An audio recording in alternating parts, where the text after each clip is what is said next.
క్రీస్తునాథుని యందు మిక్కిలి ప్రియ సహోదరి సహోదరులారా, మున్ముందుగా మీ విచారణ గురువులు రెవరెండ్ ఫాదర్ లూయిస్ గారి తరపున పీఠముపై వేంచేసి ఉన్నటువంటి మీ ఆత్మీయ గురువుల తరపున వ్యక్తిగతంగా నా తరపున మీకందరికీ కూడా ఉత్థాన మహోత్సవ శుభాకాంక్షలు తెలియచేస్తూ ఉన్నాను.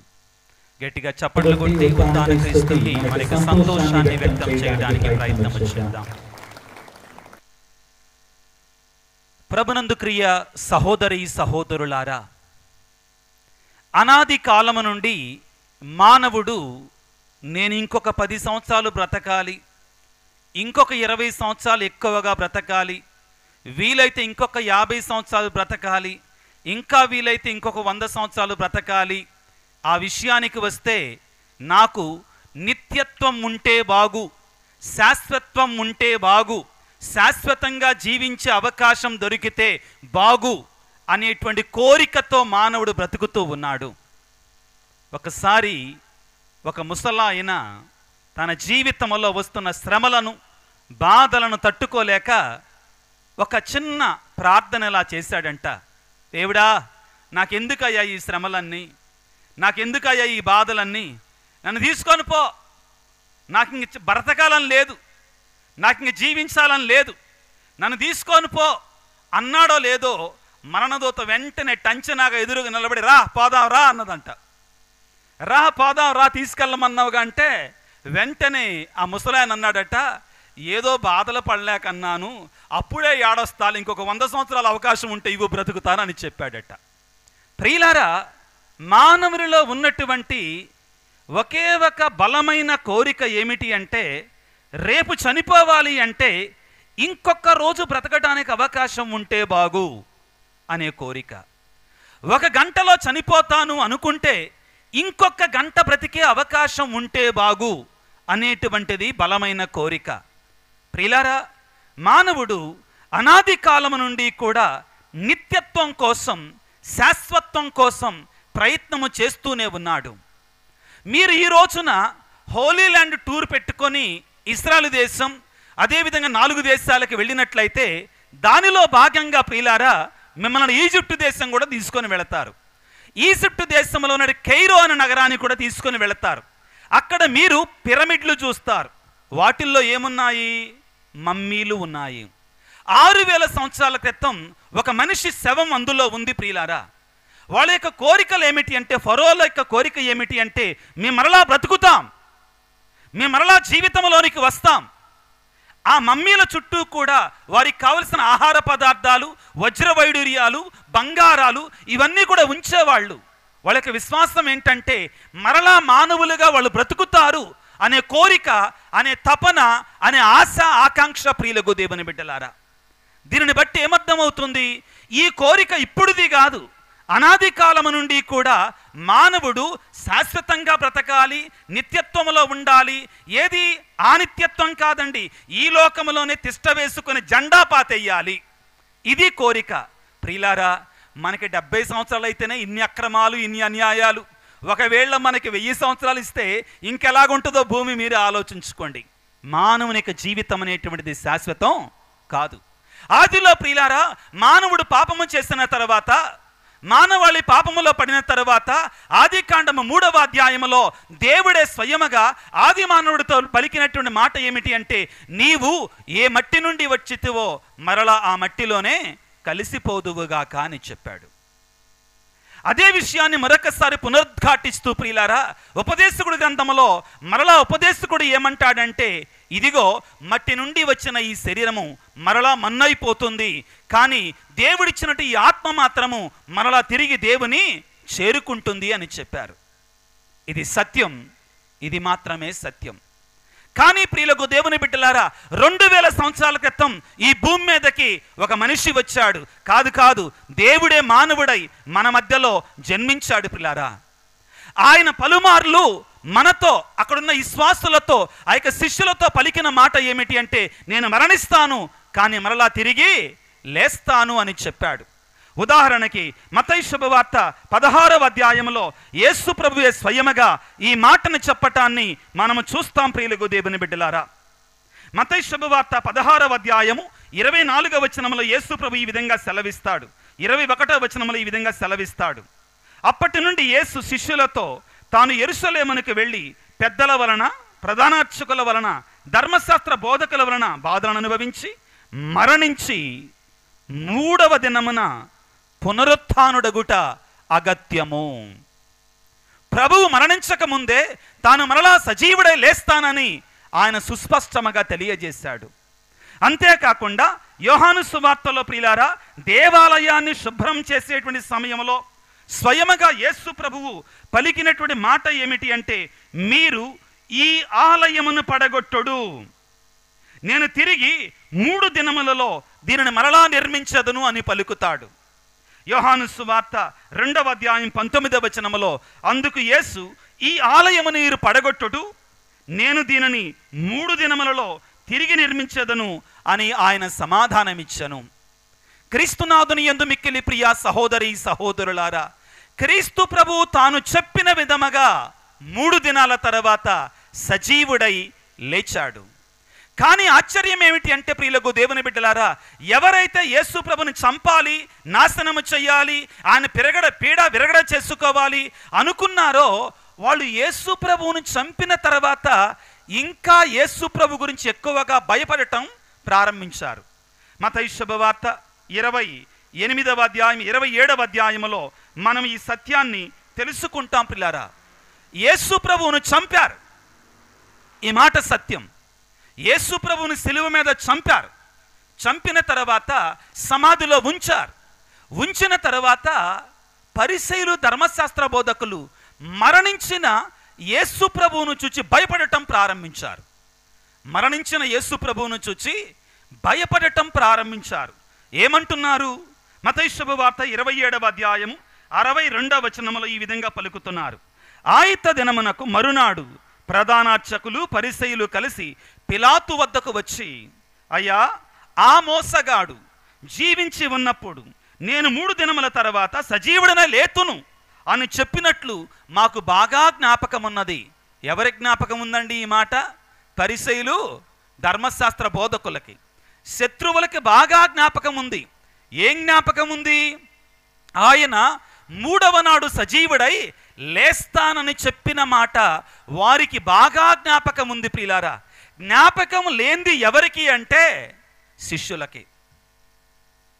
ఆయనతో పాటు 3.5 సంవత్సరాల పూట ఉన్నటువంటి శిష్యులకి ఆయన మరలా లేస్తానని చెప్పాడు కదా, అది మరిచిపోయారు పూర్తిగా. తలుపులు వేసుకున్నారు, బిర్రుగా గడిలబెట్టుకున్నారు, భయంతో వణుకుతూ కూర్చున్నారండి. కానీ జ్ఞాపకం ఉంచుకుంది ఎవరు అంటే పరిసయ్యులు, ధర్మశాస్త్ర బోధకులు. మరణించినట్టు యేసు ప్రభువును కూడా బంధించడానికి ప్రయత్నం చేశారు. ఏం చేశారు? పిలాతుని దగ్గరికి వెళ్ళి ఆ సమాధికి కాపలా పెట్టు అంటే పిలాతుడు ఏమన్నాడు అంటే, మత్తయి శుభవార్త 27వ అధ్యాయం 65వ వచనములో అందుకు పిలాతు, మీకు కావలివారు ఉన్నారు కదా, పోయి మీకు చేతనైనంత వరకు సమాధిని భద్రం చేసుకొనండి. పిలాతుని మాటలలో కొంచెం వ్యంగ్యం ఉంది కదండి, కొంచెం ఎగతాళి ఉంది కదండి. ఎక్కడో పిలాతుని మాటలలో యేసు ప్రభువు మీద నమ్మకం కనబడుతుంది కదండి. ఏమిటి ఆ నమ్మకం? ఎక్కడి నుంచి వచ్చింది ఆ నమ్మకం? తన భార్య యేసు ప్రభువుకి శిలువ శిక్ష విధిస్తూ ఉండగా, అయ్యా, నాకు రాత్రి ఒక దర్శనం వచ్చింది, ఆ నీతిమంతుని విషయమై నువ్వు జోక్యము చేసుకోవద్దు, ఆ నిరపరాధి విషయమై నువ్వు జోక్యము చేసుకోవద్దు అనని ప్రియులారా, ఇదిగో ఈ యొక్క భార్య అతనికి చెప్పటం జరిగింది. కాబట్టే పిలాతుడు యేసు ప్రభుకు మరణశిక్ష విధించేటప్పుడు ఈ నీతిమంతుని రక్తం విషయంలో నాకు ఎటువంటి సంబంధము లేదు అని చెప్పాడు. అదే ఇక్కడ మనకు కూడా కొంచెం కనబడుతుందండి. ఎప్పుడైతే పరిసయ్యులు, ధర్మశాస్త్ర బోధకులు పిలాతుని దగ్గరికి వచ్చి, అయ్యా, ఆ సమాధిని కావలా కాయాలి అన్నప్పుడు పిలాతుడు వ్యంగ్యంగా అంటాడు. ఏమంటాడంటే, మీకు కావలి వారున్నారు కదా, వెళ్ళి మీకు చేతనైనంతగా, అక్కడ ఉంటుందండి ఆ మాట, మీకు చేతనైనంత వరకు ఆ సమాధికి కావలా కాసుకోండి పొండి అంటాడు.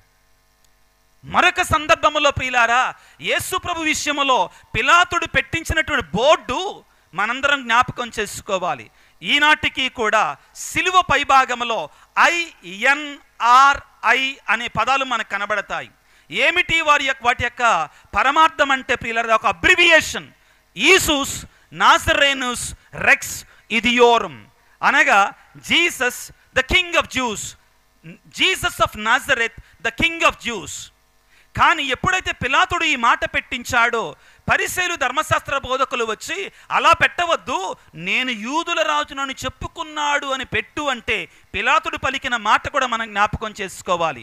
నేను పెట్టిందేదో పెట్టా అంతే అని చెప్పాడు. తద్వారా ప్రియులారా, పిలాతుడు కూడా యేసు ప్రభు యూదుల రాజు అని అంగీకరించాడు. ఇక విషయంలోనికి వస్తే ప్రియులారా, ఇదిగో పరిసయ్యులు ధర్మశాస్త్ర బోధకులు యేసు ప్రభు లేవకుండా ఉండాలని కాపలా పెట్టించారు. ఇదిగో పౌలు గారు కొరింథీయులకు రాసిన మొదటి లేఖ 15వ అధ్యాయము 14వ వచనములో ఈ విధంగా సెలవిస్తారు. ప్రియులకు దేవుని బిడ్డలారా, ఏమంటారంటే, కొరింథీయులకు రాసిన మొదటి లేఖ 15వ అధ్యాయము 14వ వచనములో, మరి క్రీస్తే లేవనెత్తబడనిచో, క్రీస్తు ప్రభువే ఉత్థానము కాకపోతే మా బోధ వ్యర్థమే, మీ విశ్వాసము కూడా వ్యర్థమే. క్రైస్తవ్యం లేదు. యేసు ప్రభు సజీవుడిగా లేవకపోతే క్రైస్తవ్యం లేదు ప్రియులారా. క్రైస్తవ్యం అనేటి మతం, విశ్వాసం క్రీస్తు ప్రభు యొక్క పునరుత్థానం అనే పునాదుల మీద కట్టబడినటువంటిది. దీన్ని మనం గుర్తుపెట్టుకోవాలి ప్రియులారా. ఈ మాట గుర్తుపెట్టుకొని జాగ్రత్తగా ఆలకించండి. యేసు ప్రభువు అదే బెత్లెహేము నగరంలో జన్మించి, అదే కఫర్నాము ప్రాంతంలో, గలిలయ ప్రాంతంలో సేవ చేసి, అద్భుతాలు చేసి, ఆశ్చర్యకార్యాలు చేసి, సిలువ మీద మరణించి సమాధిలోనికి వెళ్ళి తిరిగి లేవకపోయినట్లయితే ఆయనను దేవుడిగా అంగీకరించేవారు కారు. క్రీస్తు ప్రభువు జననానికి, ఆయన చేసిన అద్భుతాలకి, ఆయన సిలువ మరణానికి పరమార్థాన్ని చేకూర్చేది ఈ ఉత్థానమే. ఈ ఉత్థానం లేకపోతే మిగిలినవన్నీ కూడా పనికిరానిటువంటివిగా అయిపోతాయి ప్రియులారా. కాబట్టే పౌలు గారు ఏమంటున్నారంటే, ప్రియులకు దేవుని బిడ్డలారా, ఇదిగో క్రీస్తే లేవనెత్తబడనిచో మా బోధ వ్యర్థమే, మీ విశ్వాసము వ్యర్థమే అని పలికి 17వ వచనంలో మరొకసారి ప్రియులారా అదే అధ్యాయములో, క్రీస్తు లేవనెత్తబడనిచో మీ విశ్వాసము వ్యర్థము, మీరు ఇంకను పాపములోనే ఉన్నవారు. క్రీస్తునాథుని యందు మిక్కిలి ప్రియ సహోదరి సహోదరులారా, క్రైస్తవులంగా మనందరం గుర్తుపెట్టుకోవాలి, మనం ఉత్థాన క్రీస్తవులం. ప్రభు మనకు ఉత్థాన భాగ్యాన్ని ఇస్తానని వాగ్దానము చేశాడు. ఆయన లాజరు మరణ సందర్భములో ప్రియులారా, యోహాను సువార్త 11వ అధ్యాయంలో పలికిన మాట, నేనే పునరుత్థానమును జీవమును, నన్ను విశ్వసించువాడు ఎన్నటికిని మరణము పాలు కాడు, నన్ను విశ్వసించువాడు మరణించినను తిరిగి లేస్తాడు అని చెప్పాడు. దీని కొరకే మనందరం ప్రయాసపడాలి, దీని కొరకే మనం ఆశపడాలి, దీని కొరకే మనం తపించాలి. ఒకే ఒక క్రీస్తు, ఆయన మాత్రమే సజీవుడిగా లేచాడు. ఎంతోమంది ఆశపడ్డారు, కానీ క్రీస్తు మాత్రమే మనకి మరణానంతర జీవితాన్ని గురించి ఒక బలమైన దృఢమైనటువంటి ఆశయాన్ని కల్పించాడు పిల్లరా. క్రీస్తు ప్రభువు ఉత్థానము కావడం ద్వారా, మరణాన్ని గెలచటం ద్వారా ఆయన దేని మీద విజయాన్ని సాధించాడంటే, మొదటిగా ప్రియులారా సైతాను మీద విజయాన్ని సాధించాడు. సైతాను మీద జయాన్ని పొందుకున్నాడు. అనాది కాలము నుండి మానవాళిని పాపములోనికి లాగి సాతానుడు మానవుని తన యొక్క అబంధ హస్తాలలో బిగించి ఉండగా, యేసు ప్రభు నీ కొరకై నా కొరకై సిలువలో మన పాపాన్ని వేసుకొని మరణించటము ద్వారా, ఉత్థానము కావడము ద్వారా ప్రియులారా నీకు నాకు కూడా సైతాను మీద విజయాన్ని ప్రసాదించాడు. రెండవది ప్రియులారా, యేసు ప్రభువు ఉత్థానము కావటం ద్వారా, పునరుత్థానము చెందటము ద్వారా పాపము మీద విజయాన్ని సాధించాడు. ఆయన ఉత్థానము కావటం ద్వారా నీకు నాకు ఒక నమ్మకాన్ని ఇచ్చాడు. ఏమిటి అది? నీవు కూడా నీ పాపము నుండి బయటికి రాగలవు. నేనున్నా నీకు తోడుగా, నీ ఒంటరి వాడివి కాదు. మత్తయి శుభవార్త 28వ అధ్యాయం 20వ వచనములో ప్రభువు పలికినట్లుగా, మత్తయి 28, 20వ వచనములో ప్రభువు పలికినట్లుగా, ఇదిగో లోకాంత్యము వరకు సర్వదా నేను నీకు తోడుగా ఉంటాను అని పలికాడు. ఆ అభయాన్ని యేసు ప్రభు ఈ రోజున నీకు నాకు ప్రసాదిస్తూ ఉన్నాడు. మరొకటి ప్రియులారా, యేసు ప్రభు ఉత్థానము కావడం ద్వారా లోకం మీద విజయాన్ని సాధించాడు. ఏ విధముగా ఈ రోజున నీవు కూడా, అమ్మో నేను ఈ లోకం మీద బ్రతకలేకపోతున్నాను, నా వల్ల కాదు, నాకు కుదరడం లేదు, నాకు చేత కాదు అన్నప్పుడు ప్రభు అంటాడు, పిల్లారా ఇదిగో నేను విజయాన్ని సాధించాను బిడ్డ, నేను నీకు తోడుగా ఉంటా, లోకం మీద విజయం నీదే, కానీ నువ్వు చేయవలసిందంటే నన్ను విశ్వసించు అని చెప్తున్నాడు.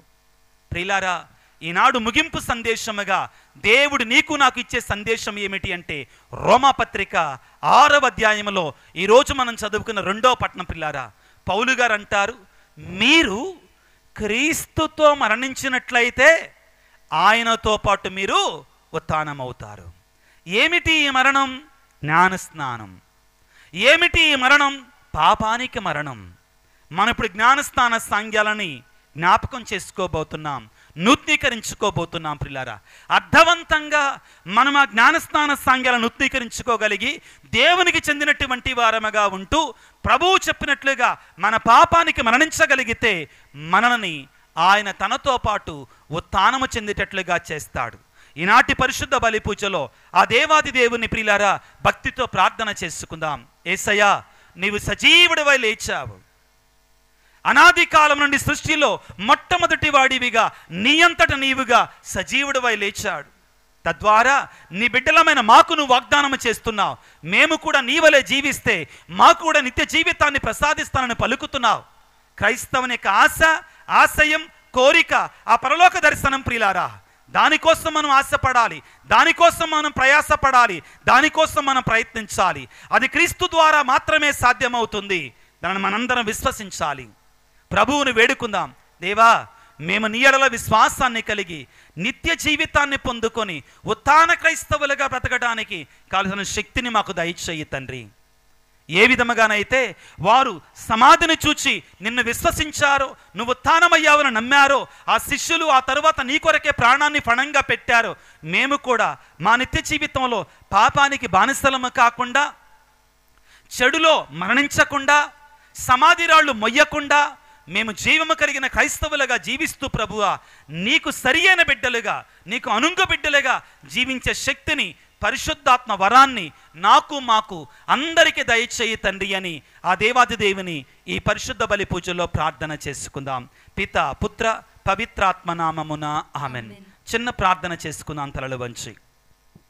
సర్వశక్తిమంతుడా, సర్వోన్నతుడా, యేసురాజా, ఈనాడు మేమందరము కూడా ఈ అర్ధరాత్రి సమయంలో నీ ఉత్థానాన్ని, నీవు మరణాన్ని జయించడాన్ని, సైతానుపై విజయాన్ని పొందడాన్ని, పాపాన్ని పాతాళంలో తొక్కటాన్ని ఒక పండుగగా, ఒక విజయగాథగా కొనియాడుకుంటుండగా, ప్రేమామయుడా, మృత్యుంజయుడా, మరణాన్ని గెలిచిన దేవా, మమ్మందరిని దీవించండి, ఆశీర్వదించండి.